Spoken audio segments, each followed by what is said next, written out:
Recording studio Patna.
नथिया खोला खोला हो राजा फिर हो जाए के यार, सच्चा भोला बोला हो राजा दिलावा के बात।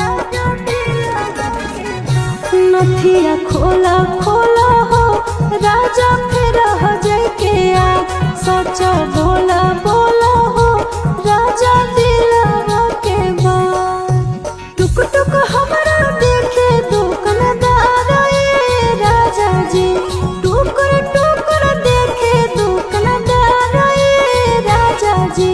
नथिया कहे गढ़ावाला उधार ये राजा जी, नथिया कहे गढ़ावाला उधार ये राजा जी।